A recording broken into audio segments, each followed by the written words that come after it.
నిన్న పత్రికలు నా యాత్ర గురించి, తెలంగాణ జాగృతి యాత్ర గురించి రాయడంతో పాటు కేసీఆర్ గారి ఫోటో లేకుండా యాత్ర చేస్తామనేటటువంటిది ప్రధానంగా ప్రచురించారు. ఎస్, కేసీఆర్ గారి ఫోటో లేకుండానే యాత్ర చేస్తాం. వారిని అగౌరవపరచడం లేదు.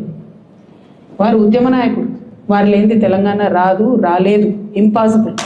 కానీ ఇవాళ వారు ఒక పార్టీకి అధ్యక్షులుగా ఉన్నారు. ఆ పార్టీ నుండి నన్ను సస్పెండ్ చేయడం జరిగింది. ఆ పార్టీలో నేను ఇవాళ ప్రాథమిక సభ్యురాలుగా కూడా లేను. నేను తెలంగాణ ప్రజల దగ్గరికి పోయి మళ్ళీ వాళ్ళ సమస్యలు ఏంటి తెలుసుకొని తెలంగాణ జాగృతి అనే సంస్థను పటిష్టం చేసేటటువంటి ఈ ప్రయత్నంలో కేసీఆర్ గారి ఫోటో పెట్టుకోవడం అంటే నైతికంగా నాకు కరెక్ట్ కాదు. చెట్టు పేరు చెప్పుకొని పండ్లు అమ్ముకోవాలనే ఆలోచన నాకు లేదు. ఆ చెట్టు నీడన ఉన్నన్ని రోజులు ఆ చెట్టును సంరక్షించాలని, ఆ చెట్టును దుర్మార్గుల బారి నుంచి కాపాడాలని నేను చెయ్యని ప్రయత్నం లేదు. ఇవాళ ఆ చెట్టు నీడ నాది కాదు అని చెప్పినప్పుడు ఇంకా ఆ చెట్టు పేరే చెప్పుకొని బతకాలనే ఉద్దేశం నాకు లేదు. నేను నా తువ్వ వెతుక్కుంటున్నా.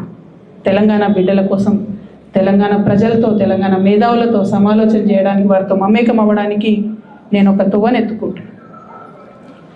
వారి ఫోటో పెట్టుకొని పోతే నైతికంగా నా విలువ ఉండదు.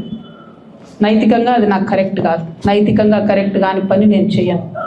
తెలంగాణ జాగృతి సంస్థ పెట్టినప్పటి నుంచి నేను బీఆర్ఎస్ పార్టీలో చేరే వరకు ఎన్నడూ కూడా కేసీఆర్ గారి ఫోటో పెట్టలేదు. ఆ రోజు ఆయన ఉద్యమ నాయకుడైనా అనేక కార్యక్రమాల్లో మేము పాల్గొన్నా. అప్పుడైనా ఇప్పుడైనా జయశంకర్ సార్ ఫోటోనే పెట్టినాం. నేను బీఆర్ఎస్ పార్టీలో ఎంపీగా గెలిచిన తర్వాత ఖచ్చితంగా సార్ ఫోటో పెట్టినాం, నేను కాదనట్లేదు. సో ఇదేదో సార్ కోసం అగౌరవం అన్నది కాదు. ఇది నా మారల్ కంపాస్ కరెక్ట్ కాదని చెప్తున్నది, నైతికంగా ఇది కరెక్ట్ కాదని చెప్తున్నది. కాబట్టి దీన్ని తప్పులు రాయకుండా నేను నా తరఫునే క్లారిటీ ఇస్తూ, మీడియా మిత్రులు నిన్నటి నుంచి అత్యుత్సాహంతో చెప్తున్నారు కాబట్టి నా తరఫున నేను ఇచ్చేటటువంటి క్లారిటీ.